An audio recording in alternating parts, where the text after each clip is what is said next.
여러분 감사하십니까? 예. 사실 인생을 살아가면은 감사할 일보다 힘들고 어려운 일, 또 불평불만할 수밖에 없는 일이 더 많은 것이 우리의 삶의 현실입니다. 그러나 우리가 믿음이 성장하게 되면은 하나님께서 주신 은혜는 점점 불평과 불만은 사라져가고 감사가 더 커져 간다는 겁니다.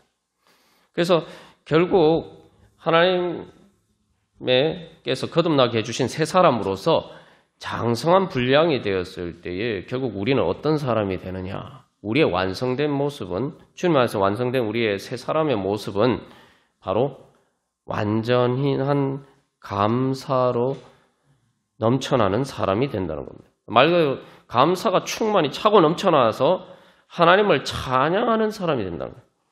그럴 때 우리가 바로 이제 천국에서 요한계시록에서 그 사도 요한이 비전을 본 것처럼 바로 어린 양 대신 예수님을 찬양하면서 주님께 영광 돌리며 영원한 감사와 찬양의 행복 가운데 살아갈 수가 있게 됩니다. 그것이 하나님께서 우리에게 주신 운명입니다. 부정적인 의미에서 운명이 아니라 하나님께서 우리를 택하신 그 예정의 결론이 바로 우리가 하나님께 감사하고 찬양하는 사람이 된다는 겁니다. 하나님께서는 우리의 인생 가운데 우리가 감사와 찬양과 노래와 기쁨을 잃어버렸지만 주님께서는 그것들을 찾아주시기를 원하십니다. 그런데 이 주님께서 주시는 은혜를 받으려면은 우리가 이제 믿음이 성장해야 돼요. 영적으로 성장해야 됩니다. 우리가 지난주에 시편 131편 말씀을 통해서 젖먹는 아이와 젖된 아이가 영적으로 어떤 의미를 가지고 있는지 우리가 살펴보았습니다. 그래서 이제 진짜 하나님께 감사하는 자가 되는 것은, 정말 하나님께 참으로 예배하는 자가 되는 것은 신앙의 4단계로 성장을 해야 된다. 그래서 젖된 아이에서 젖먹는 아이로 젖먹는 아이에서 젖된 아이로 성장을 해야 된다. 우리가 그렇게 나누었습니다. 이건 이제 비유입니다. 그래서 비유는 모든 부분을 다 적용하는 게 아니라 어떤 거기에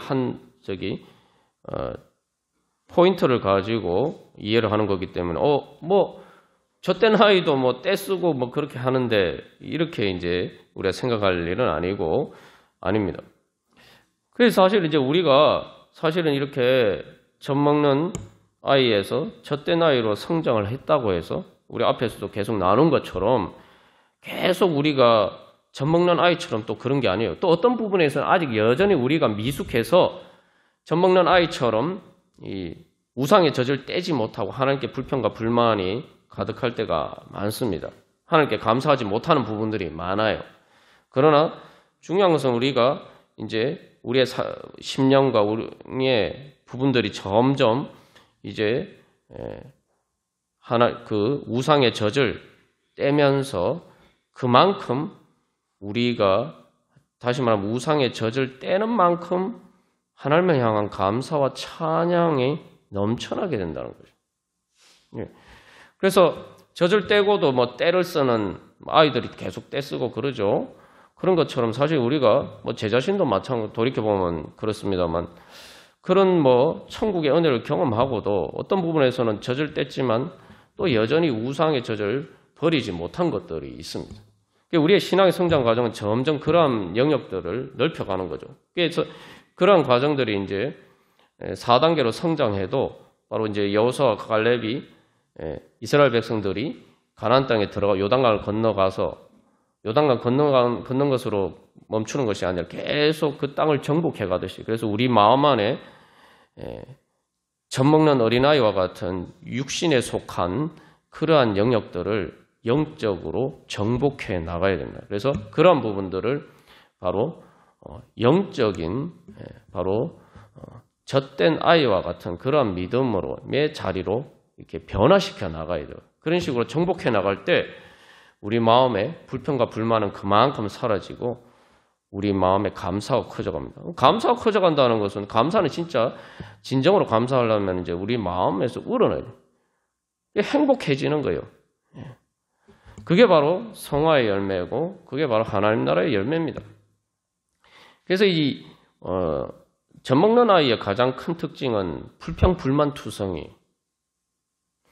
젖된 아이의 가장 큰 특징은 자기 자신을 고요하고 평온하게 한다. 그러면서 이게 뭡니까? 하나님을 믿고 의지하고 신뢰하고 감사하는 거예요.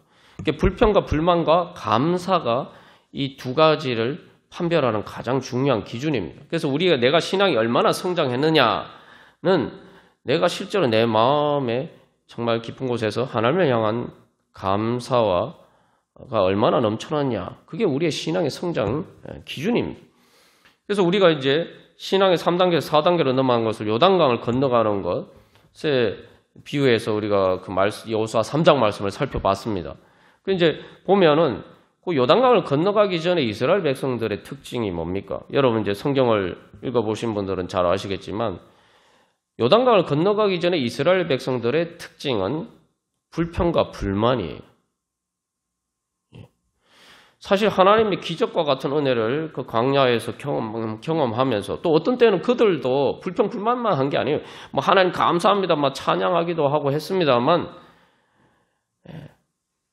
지속적인 그들의 반응은 하나님께 대한 감사와 찬양 금방 사라지고 하나님께 대한 불평과 불만이 그들의 삶을 사실은 지배하고 있었다는 말이죠. 그래서 그들은 그 요단강을 건너가지 못한 것입니다. 그러나 이제 젖된 아이와 같은 믿음으로 성장하게 되면은 이제 이 관점이 바뀌게 되죠. 하나님의 은혜에 감사하면서 하나님의 은혜에 감사하면 그 다음에 어떤 반응이 자연스럽게 따라오는 거예요. 내가 어떻게 하면 이 은혜를 갚을까? 그전에는 그저 내가 뭔가를 얻어야겠다. 내 자신의 이기적인 부분에만 관심이 있었는데 이 하나님의 은혜에 감사하게 되면은 이제 중심이 바뀌는 거예요. 생각의 중심이 바뀌는 거예요. 내가 주님께서 나에게 이런 은혜를 베풀어 주셨는데 내가 어떻게 하면 이 은혜를 갚을까? 그러면은 저절로 성화가 되는 거예요. 그러면은 하나님 나라가 내 마음에서부터 이루어져 갑니다. 그래서 이제 영적인 성장은 쉽게 말하면은 우리가 이제 계속 나눈 것처럼 영적인 경작을 해야 된다. 영적인 경작을 하는 게 뭐냐? 오늘 우리가 다 함께 기도한 것처럼 하나님께서는 우리에게 모든 은혜를 다 이미 주셨습니다. 여러분 믿으십니까? 예수님을 주셨잖아요. 여러분 예수님이 내 대신 십자가에 못 박히셨고 그래서 예수님이 생명까지 아끼지 않고 나에게 주셨다. 우리가 예수 믿는 거 다 그거 믿는 거 아닙니까? 그러면은 예수님은 근데 그 예수님은 우리는 성자 하나님으로 고백해요.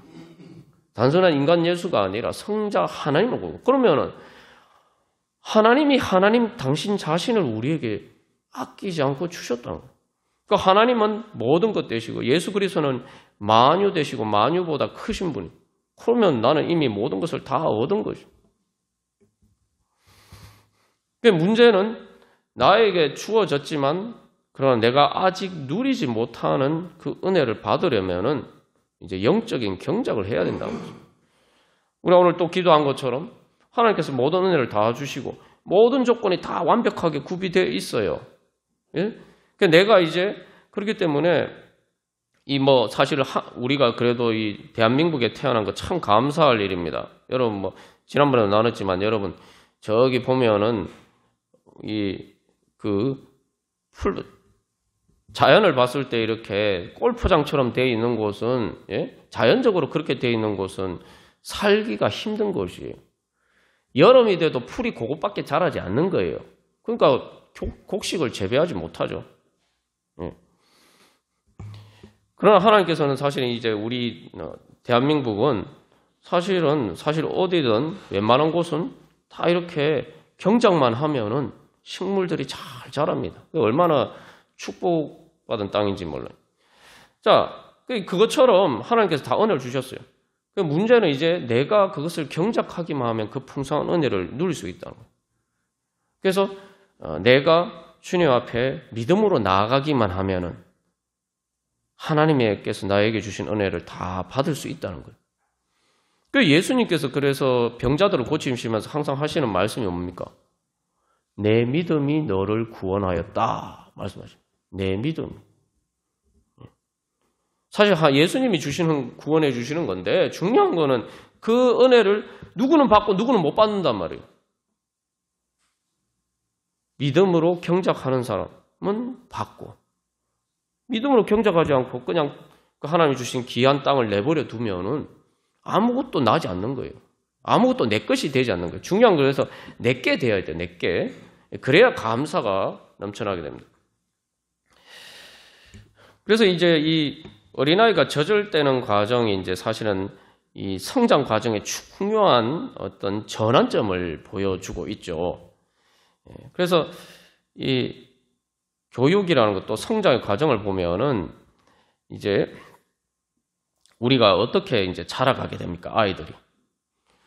사실 갓난아기 때는 부모가 아이에게 요구하는 게 없어요. 갓 태어난 갓난아기한테 여러분 부모가 엄마가 아빠가 뭐가 요구하는 게 있습니까? 그냥 애가 원하는 대로 다 들어주죠. 응? 그리고 갓난아이는 엄마 아빠의 말을 못 알아들어요. 자기 욕구를 사실 어른들도 못 알아듣는 말로 그냥 울고 그렇게 하면서 표현을 하죠. 여기서 중요한 것은 이 부모와 그 아이의 사이의 관계에서 언어가 아직 이 언어의 길이 형성이 되지 않아 있단 말이에요.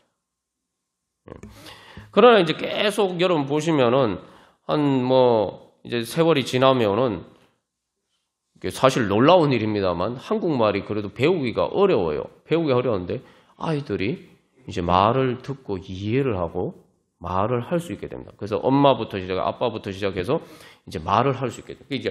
이제 부모와 이제 점점 대화가 되기 시작해요. 이제 이 언어를 배워가는 과정이 그래서 사실은 인간의 일반적인 성장 과정에서 중요한 거죠. 이게 이제 하나님하고 관계도 마찬가지입니다. 그래서 여러분 1단계에서 2단계로 넘어가는 과정이 뭐라고 얘기했죠? 자기 스스로 성경 말씀을 읽으면 2단계로 넘어가요. 또 자기 스스로 열심히 간절하게 기도하기 시작하면 이제 3단계로 넘어가는 거예요. 그래서 언어를 배우는 과정이 처음에는 말을 계속 듣는 거죠. 계속 들으면은 이제 저절로 이렇게 이제 이해가 되는 과정에까지 도달하게 되고 말문이 트이게 됩니다. 그러니까 그래서 이제 2단계에서 계속 말씀을 통해서 하나님의 말씀을 듣다 보면은 이제 점점 하나님의 말씀을 이해할 수 있는 단계로 이제 성장을 하게 되고 그 다음에 거기서 한 걸음 더 나가서 이제는 내 욕구를 내가 원하는 것을 내 말로 표현할 수 있는 이제 과정이 나오죠. 그게 바로 기도죠. 예. 그렇게 되면 이제 3단계까지 이제 성장하는 거 아닙니까? 그죠? 예. 자, 그렇게 해서 이제 부모와 이제 점점 언어를 통해서 말씀과 기도를 통해서 서로 이렇게 대화하잖아요. 대화하는 것을 통해서 서로가 이렇게 이제 의사소통이 되기 시작하면은 그 다음에 이 아이는 이제 그 언어를 통해서 나에게 말을 하는 존재. 그 부모를, 엄마 아빠를 그런 식으로 이제 점점 인식하게 돼요. 사실은 언어가 있기 전에, 언어가 통하기 전에는 그냥 엄마는, 아빠는 어떤 사람들은 내 욕구를 채워주는 존재냐, 아니냐, 사실은 그것만 중요한 거예요. 그러나 이제 말을 통해서 서로가 이제 관계가 맺어지기 시작하면은 내가 그 말을 듣는 것 자체가 이제 내가 뭔가 그걸 이해를 해야 되니까 그게 응답이죠. 내가 뭔가를 이제 상대방을 이해하려고 해야 돼, 이해. 그건 내가 일방적으로 듣는 게 아니죠. 내가 이해하려고 하면은 그 다음에 뭡니까? 그리고 들으려고 하고 그럼 내가 여기에 대해서 내가 어떤 식으로 반응해야 되나, 응답해야 되냐, 이제 이것을 생각하게 돼요. 우리가 신앙이 성장할 때도 이제 그런 과정으로 나가야 되는 거예요. 그냥 하나님의 말씀은 그냥 교회 와서 듣기만 듣고 이해가 안 되는데도 우리가 마태복음 13장 말씀을 살펴본 것처럼 제자들과 그 예수님을 특별히 따르면서 그 천국의 비밀을 알기를 원하는 사람들은 단순히 듣기만 들었지 않았죠. 들었는데 모르니까 주님께 물었잖아요. 그러니까 이해하려고 했단 말이죠. 이게 발전이 되면 이제 마음이 그저 내가 원하는 것만 막 말하는, 내가 원하는 것만 다른 사람에게 막 쫄라대고 요구하는 그것만 생각하는 이기적인 존재에서 이제 다른 사람을 이해하는 존재로 이제 자연스럽게 변화가 되는 거예요. 그게 이제 공감 능력이라고 하죠. 그러니까 아이의 성장 과정에서 사실은 그게 이제 제일 중요한 거예요. 그걸 이제 세상에서는 뭐 EQ라고 하죠. EQ라는 게 상대방의 마음이 어떠한지를 이해하는 능력. 그러니까 이기적인 사람은 죄의 문제가 뭡니까? 상대방의 마음이 내가 이렇게 말했을 때, 내가 이렇게 행동했을 때 저 사람의 마음이 어떠한가 요거 전혀 생각 안 하잖아요. 내가 이렇게 말을 해서 다른 사람이 마음이 상하고 아프고 내가 이렇게 행동했을 때 다른 사람이 속상하고 이런 거 전혀 생각 안 하면 그게 죄죠.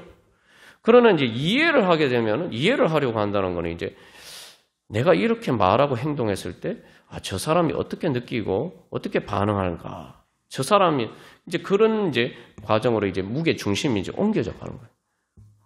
그러면서 이제 진짜 관계가 형성이 되는 거예요. 그전에는 자폐적인 관계에서 자기 혼자만의 세계에 갇혀 있었지만 이제 그것을 벗어나면은 이제 바로 그러한 이제 변화가 되는 거예요. 그러면은 이제 엄마는 이제 나에게 특별한 존재로 이제 변화가 되는 거예요. 엄마가 젖을 주기 때문이 아니라 엄마는 유일한 수많은 유모 중에 하나가 아니라 바로 절대적인 오직 세상에 한 사람밖에 없는 내 엄마다. 이제 이렇게 인식해 가게 되죠. 그러면서 이 사실은 이 아이가 그렇게 인식해 가는 데 있어서 가장 중요한 것은 감사할 수 있게 된다는 겁니다. 그러니까 여러분 사실 뭐 어린아이가 여러분 자녀를 키우면서 아이가 엄마 고마워요, 엄마 감사해요, 뭐 여러분 이런 말을 하는 건 거의 없지 않습니까? 그러나 그런 말을 안 해도 사실은 아이가 이제 엄마라는 존재를 또 아빠라는 존재를 감사할 대상으로 인식하게 되면은 이제 젖된 아이로 성장할 수 있게 되는 거예요. 여기서 어떤 생각을 하게 되냐면은 이제 자꾸 이렇게 엄마 아빠하고 이제 겪어보면은 이 존재는 정말 나에게는 전지전능한 존재구나 이렇게 인식이 되는 거예요. 그 왜 그렇습니까? 여러분 한번 생각해보세요. 그 부모가 그렇게 갓난아이를 이렇게 키울 때에 아이가 요구할 때만 아이의 요구를 들어줍니까? 아니잖아요. 아이가 울 때만 아이가 원하는 걸 들어줍니까? 아니잖아요. 아이가 뭐 울 때 미처 몰라서 뭐 울 때 이렇게 더 뭐 기저귀를 갈아주고 뭐 이렇게 젖을 물려주고 이런 경우도 있지만 대부분의 경우는 아이가 울지 않고 아이가 요구를 하지 않아도 부모가 알아서 다 해줍니다. 그죠? 예. 그래서 이제 아이가 성장하면은 점점 이제 엄마, 아빠와의 이제 관계를 경험하면서 이 사람은 내가 울지 않아도 알아서 내 욕구를 채워주는구나, 내 필요를 채워주는구나 라는 생각을 자꾸 하게 이제 점점 깨달아 알게 돼요. 자기 경험을 통해서. 그러니까 어떻게 됩니까?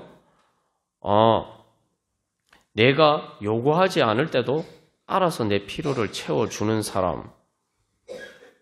그러면은 이제 단순히 내가 그렇게 울지 않아도 그래서 울어서 자기 욕구가 채워졌을 때도 있지만 내가 울지 않았을 때도 이렇게 내 필요를 채워주는 경험들을 이제 사실은 더 많이 하죠. 그걸 점점 아이 스스로 이제 깨달아가는 경험을 통해서. 그러면 사실은 뭐 불만하고 여전히 떼쓰고 울고 할 때도 있지만 내가 이 사람은 믿을 수 있구나 라는 이제 인식을 하게 돼요. 그렇게 되면은 이제 엄마 아빠라는 존재가 절대적인 존재가 되고 거기서 이제 젖먹는 아이에서 젖된 아이로 이제 그 단계가 넘어갈 수가 있게 됩니다. 이것도 생각해 보면 그래서 사실은 하나님도 마찬가지예요. 여러분, 하나님이 우리가 다 기도한다고 다 들어주십니까? 우리는 참 이 젖먹는 어린아이처럼 그렇게 생각할 때가 많아요. 하나님, 내가 이렇게 기도했는데도 안 들어주고, 내가 나에게 이렇게 필요한데 이런 것도 안 들어주시고, 우리는 자꾸 그것만 생각해요. 근데 사실은 내가 기도하지 않았는데도, 내가 구하지 않았는데도 하나님이 들어주신 게, 내 필요를 채워주신 게 더 많아요. 예? 여러분, 하나님께 공기를 주십시오, 산소를 주십시오 해서 여러분 하나님 우리에게 산소를 주십니까? 우리에게 물을 주십시오 해서 물을 주셨습니까? 따지고 정확하게 계산을 해보면은 우리가 감사할 수밖에 없어요. 그러니까 우리는 이제 하나님이 내가 요구하지 않았는데도 채워주신 수많은 은혜가 있음에도 불구하고 이스라엘 백성들이 그렇잖아요. 그것은 생각하지 않고 지금 내가 원하는 게 당장 눈앞에 내가 원하는 게 하나님 안 들어주시면은 하나님 왜 이렇게 나를 이스라엘 백성들이 그렇게 이야기해요. 왜 나를 죽이려고 이렇게 이 광야로 이끌어냈느냐. 그냥 차라리 애굽에서 살게 내버려 두지. 뭐 이런 식으로 이야기해요. 우리가 하나님께 그렇게 생각합니다. 그런 것에서 사실은 내가 구하지 않아도 내 필요를 채워주시고 많은 은혜를 주신 그 하나님을 인식해 가면은 이제 우리의 믿음이 성장해 가는 거예요. 사실 우리가 그래서 감사할 게 더 많아요.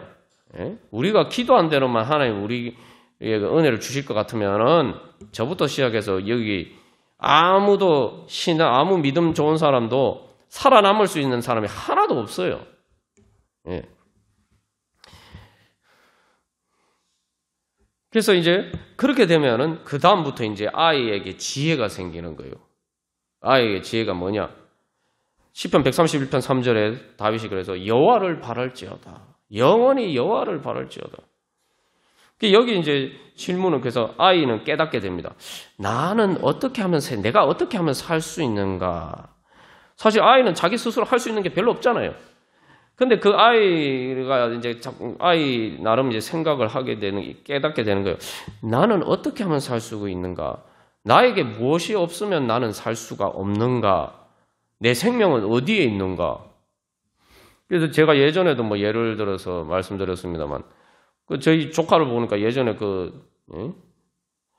이제 가족들끼리 모여서 뭐 이렇게 했는데, 옆에 아빠도 있고, 예? 옆에 맛있는 것도 있고, 옆에 자기를 귀엽다고 해주는 많은 또 가족들도 있는데, 아니 엄마가 잠깐 그 자리를 비우니까 울고불고 난리 났어요. 엄마 찾고. 예? 그러니까 옆에 맛있는 것이나 뭐 다른 사람은 이게 아이에게는 그게 중요한 거예요. 엄마가 중요해요. 엄마가 없으니까 아무리 자기 옆에 맛있는 게 자기를 좋아해주는 사람들이 옆에 있어도 예? 만족이 안 되는 거예요. 그러니까 여호와를 바랄지어다. 그래서 아이는 깨닫게 됩니다. 다른 거는 다 있어도 엄마가 있어야 되는구나. 엄마가 없으면 나는 절대 살 수 없구나. 또 다른 거 다 있어도 엄마가 없으면 살 수 없고, 엄마가 있으면은 엄마가 알아서 다 해주니까 나는 살 수가 있구나. 그래서 나에게 진짜 나를 살게 만드는 것은 엄마다.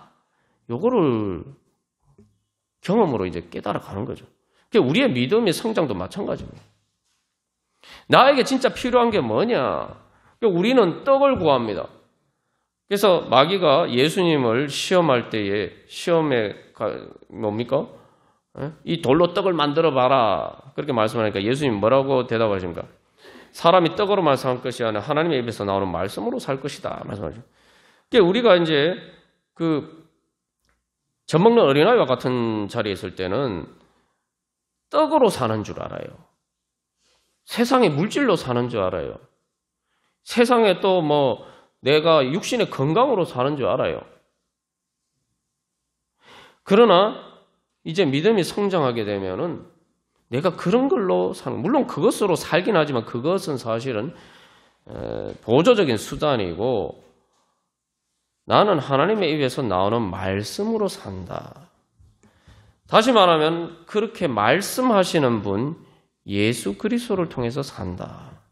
그래서 예수님을 뭐라고 고백합니까? 예수님 자신을 뭐라고 말씀하시죠? 내가 생명의 떡이다 말씀하시죠. 이게 진짜 우리를 살게 만드는 떡은, 생명의 떡은 세상의 물질이나 세상의 여러 가지 필요나 내 육신의 건강이나 이런 것들이 아니라 진짜 궁극적으로 나를 살게 만들어주는, 나를 살려주는 것은 생명의 떡이라는 거예요. 생명의 떡. 그것은 바로 예수님이라는 거예요. 이걸 깨달아가면 신앙의 3단계에서 이제 4단계로 이제 성장하게 되는 것입니다. 그래서 이제 제가 지난번에 제가 천국의 은혜를 경험한 것을 제가 여러분들에게 나누었는데, 제 경험을 나눴죠. 사실은 이제 그 전에 제가 그때 제 인생 가장 밑바닥에 있었어요. 그래서 그리고 이제 사실은 그때는 아직 뭐 10대 사춘기였기 때문에 사실은 내 인생에 많은 것들이 내가 선택한 것들이 아니었어요. 내 모든 많은 것들은 내가 선택한 것이 아니라 사실 나에게 이제 주어진 거예요. 그런 것들을 생각할 때 하나님 앞에서 정말 감사할 수 없는 부분들이 너무 많았다 이 말이죠.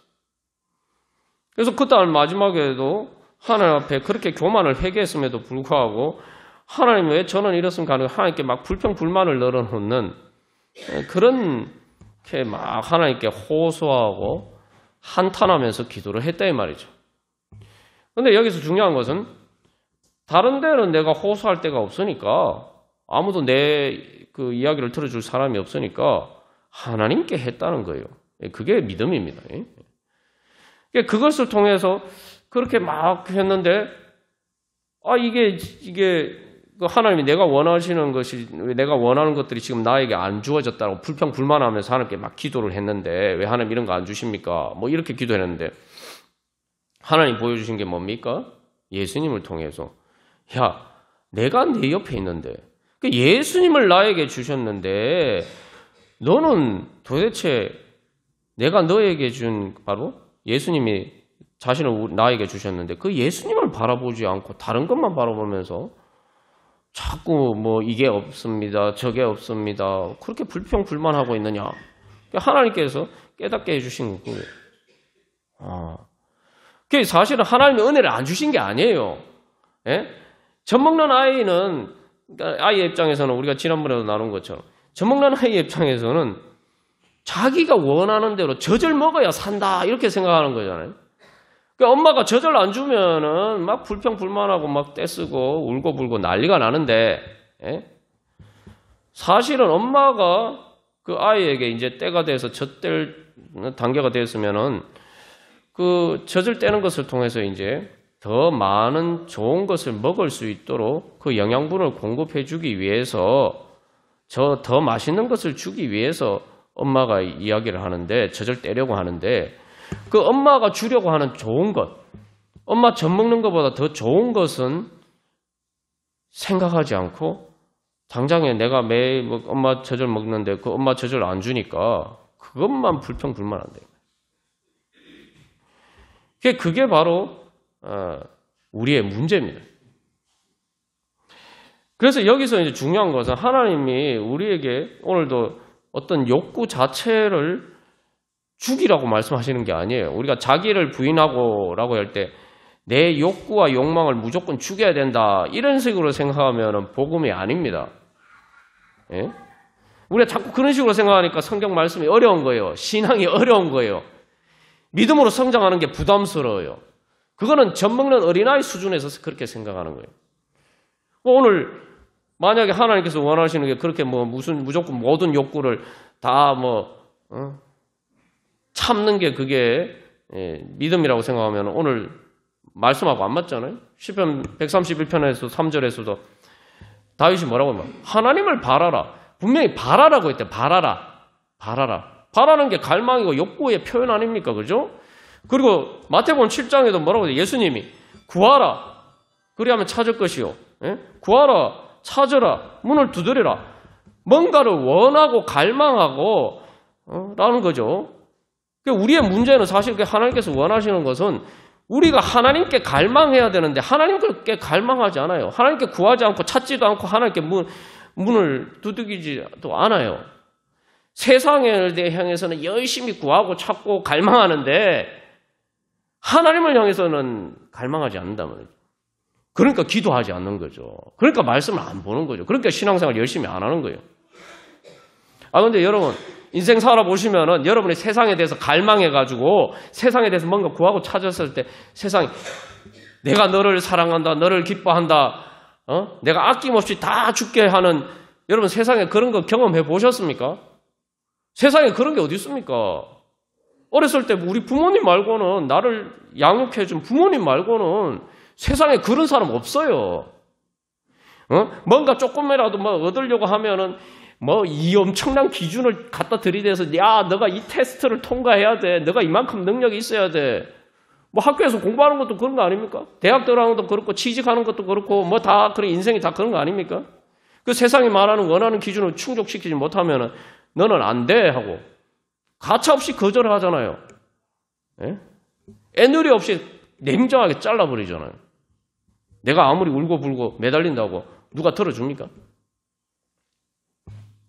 성적이 안 되는데 누가 대학에 합격시켜줍니까? 예? 능력이 안 되는데 누가 취직시켜줍니까? 가차없이 잘라버리는 거예요. 세상이 그래요. 근데 우리는 그런 세상을 향해서는 얼마나 간절히 찾고 구하면서 하나님께서 야 네가 나에게 구하기만 구하라. 그래야면은 하나님께서 주실 것이요. 찾아라. 그러면 찾을 것이요. 문을 두드려. 그러면 내가 문이 열릴 것이다. 라고 말씀하시는데 그 하나님을 향해서는 구하지도 않고 찾지도 않는단 말이에요. 이게 왜 이런 문제가 생기냐 하면은 이 근본적인 욕구 자체가 문제가 아니에요. 살아있는 존재는 욕구가 있는 게 당연한 거예요. 욕구가 없으면 죽은 거죠. 그래서 영혼이라고 보통 번역된 또 생명이라고 번역되고 여러 가지 단어로 번역되는데 이 네펫이라는 단어는 뭡니까? 이 기본적 갈망을 얘기해요. 갈망 욕구. 근데 중요한 것은 그 갈망 욕구가 진짜 내 자신을 채워줄 수 있는 것을 갈망해야 되는 거예요.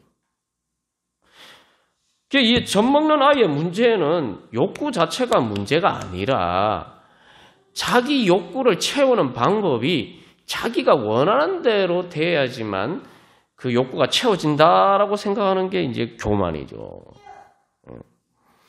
젖된 아이는 뭐냐면 젖된 아이는 어떤 차이가 있냐면 젖된 아이는 여전히 같은 욕구를 가지고 있지만 그 욕구가 채워지는 방법이 내가 원하는 것이 아니라 엄마가 나에게 알아서 해주고 말 그대로 알아서 해주기 때문에 나는 엄마 품에만 잘 엄마하고만 같이 있으면 된다. 그래서 내 필요를 채워주는 것은 내가 원하는 것이 내 필요를 채워주는 것이 아니라 알아서 내 필요를 채워주는 엄마가 나에게 필요하다고 생각해서 주는 것이 진짜 내 욕구를 채워준다. 요거를 인식하게 되면은 이제 젖된 아이가 되는 겁니다. 그러면 젖을 뗄 수가 있게 되는 거예요. 뭐 우리가 이제 젖을 뗄 때 어땠는지 우리가 오래돼서 이제 기억이 나지 않습니다만 기본적인 이제 그 성장 과정이 그렇습니다. 그래서 이제 이 요단강을 건너가는 것과 같은 거예요. 젖대는 게 신앙의 성장이라는 게. 그 이스라엘 백성 아니 요단강에 물이 흐르는데 급류 저렇게 막 홍수가 나서 그 뚝까지 물이 넘치는데 저게 발을 디디면 어떻게 되고 저게 무슨 길이 있냐? 마치 그게 이제 젖먹는 아이가 아이고 내가 이렇게 젖을 때면은 아이고 내가 굶어 죽을 텐데 뭐 이렇게 생각하는 거예요. 저 요단강에 발을 디디면 나는 물에 떠내려가서 이제 죽을 텐데 저기 계속 들어가면은 나는 죽을 텐데 이렇게 생각하는 거예요. 그러나 젖된 아이는 뭡니까? 바로 거기에 엄마가 나에게 진짜 주게 내가 지금까지 모르지만 엄마가 나에게 지금까지 내가 내 경험의 한계 안에 있는 것보다 더 좋은 것을 뭔가를 엄마가 나에게 주려고 지금 나에게 말하고 있구나. 그래서 엄마가 야 이제 젖을 그만 먹어 이제 젖 떼자 내가 더 맛있는 거 줄게 하면은 그 말을 알아듣는 거예요. 그게 바로 말씀을 듣고 이해하는 거예요. 그래서 우리가 제일 먼저 이제 이 신앙의 3단계에서 4단계로 성장하기 위해서는 그 믿음은 말씀의 문을 봐야 됩니다. 말씀의 문. 말씀의 문을 본다는 게 무슨 의미냐? 자, 그래서 이 장면을 보시면 이제 아이들이 시선이 어디 있습니까? 예수님을 향해 있죠. 예수님과 대화를 하잖아요.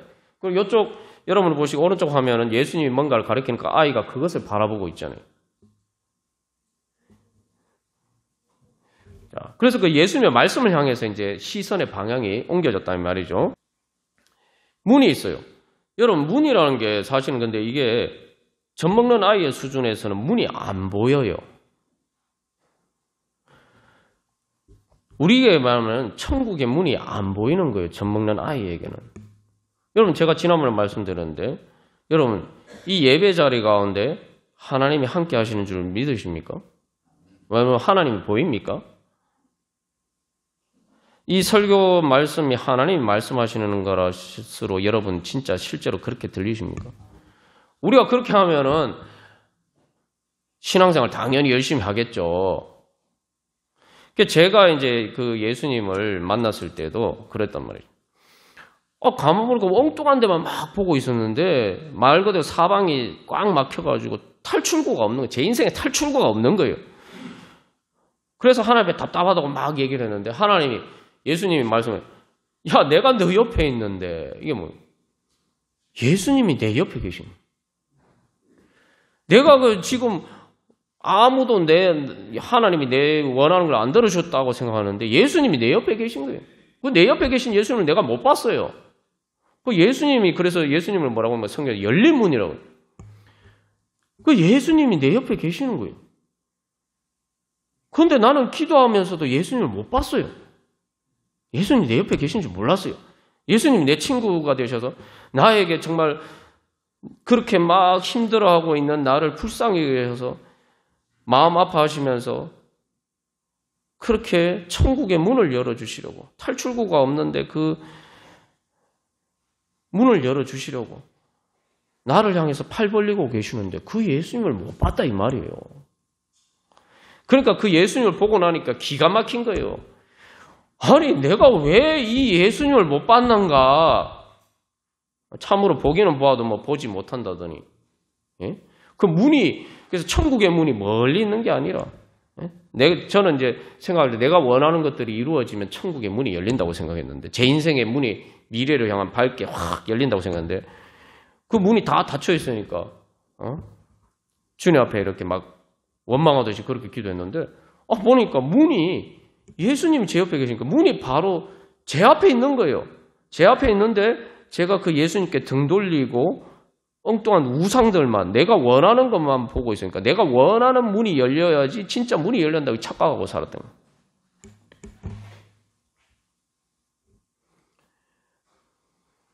근데 여러분 사실은 지금 생각해 보면 내가 원하는 문이 열렸다고 내가 진짜 천국의 문이 열렸을까? 여러분 세상에서 물질이 많다고 해서 여러분 천국의 문이 죽음을 넘어서는 우리 요단강은 뭐 죽음을 건너는 것으로 많이 비유를 합니다만 그 죽음의 문이 열립니까? 죽음 가운데 생명의 문이 열립니까? 돈이 많으면 열립니까? 육신이 건강하면 그 문이 열립니까? 건강을 아무리 자랑해도 나이 들면은 결국은 다 문이 닫혀요. 육신의 건강의 문도 닫히는 거예요. 예? 건강의 문이 닫히면은 세상의 물질이나 세상의 좋은 것도 다 문이 닫혀요. 그거 다 필요 없어요. 예? 내가 사실은 이 문이 열리면 내 미래가 확 열리겠다 이렇게 생각했는데 그게 아니라는 거예요. 예? 진짜 열려야 되는 문은 천국의 문이 열려야 돼요. 천국의 문이. 예? 죽음을 넘어서는 죽음 가운데 천국의 문이 열리는 나에게 아무런 희망과 소망이 없는 죽을 것 같은 그 자리에서 나를 살려주시는 부활의 문이 열려야지 진짜 내 미래가 열리는 겁니다. 그렇지 않으면 세상적인 문이 아무리 열려도 열심히 막 문이 열렸다고 잘 달려가도 결국 막다른 골목이에요. 낭떠러지. 사실은 저기서 중요한 것은 바다 가운데 길을 내시는 거죠. 홍해를 가르신 것처럼 요단강을 가르신 것처럼 그 내가 건널 수 없는 그 가운데 길을 열어주시는 그 문이 열려야지 진짜 내 미래의 인생의 문이 열리는 거예요.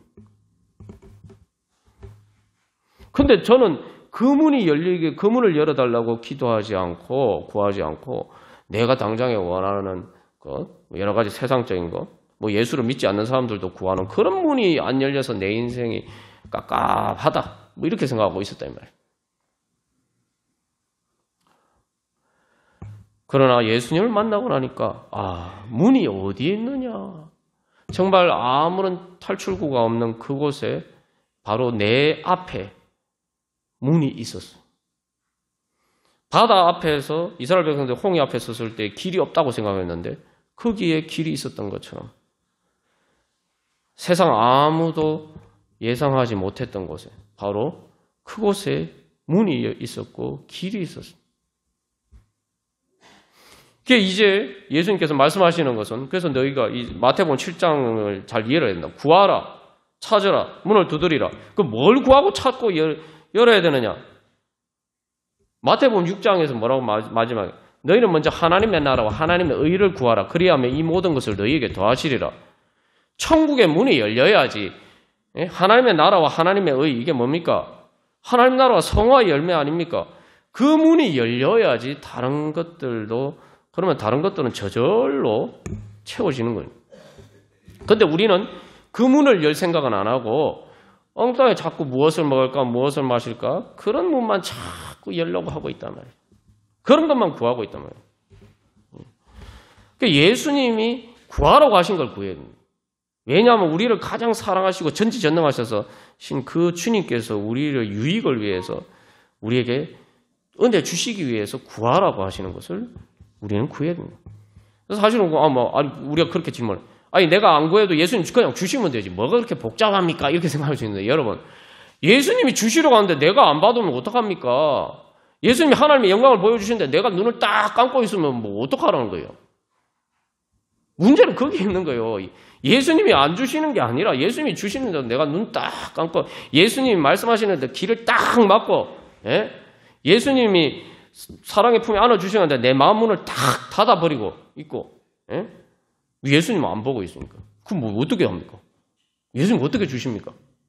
주실 수가 없는 거예요. 예수님이 안 주시려고 하는 게 우리가 안 받는 거예요. 그걸 알고 나니까 그래서 제가 불평불만하다가 그 천국의 문을 보고 나니까 싹 태도가 180도 바뀌었어요. 회개했어요. 내가 주님께 감사하지 못하는 거예요. 주님 사랑하지 않았던 것. 내가 정말 나쁜 제가 이거 제 자신에 대한 얘기니까 좀 비속어를 쓰겠지만 내가 진짜 나쁜 놈이구나. 하나님 앞에서 예수님 앞에서 진짜 내가 나쁜 인간이구나. 주님이 이런 은혜 주시려고 하는데 받지도 않으면서 불평불만만 들어오는 거예요. 그리고 회개하고 나니까 이제 천국의 문이 열려요. 여러분,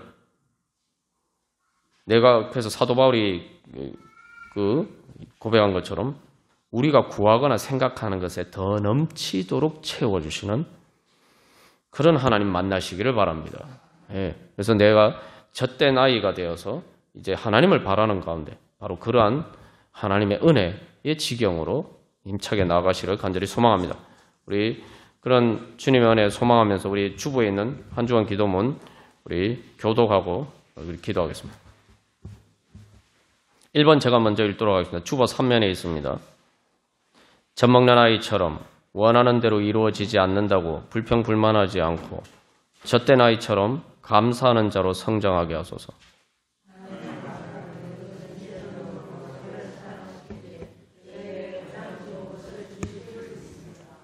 이제 젖된 아이처럼 하나님께서 주시는 것보다 하나님을 갈망합니다. 제가 원하는 것보다 하나님께서 저에게 주시기 원하시는 것을 바랍니다. 복음을 듣는 데서 그치지 않고 믿음으로 감사하면서 구하고 찾아 새로운 은혜의 문을 열고 들어가게 하소서. 아멘. 우리 주님, 제가 이제 젖된 아이가 되어서 감사하면서 주님의 은혜를 구하오니 주여 하나님의 나라와 하나님의 의를 구하오니 주여 그 은혜 주여 채워주시옵소서. 주님 천국의 문을 열어주시옵소서. 천국의 비밀을 발견하고 그 은혜 충만케 하여 주시옵소서. 우리 함께 기도하겠습니다.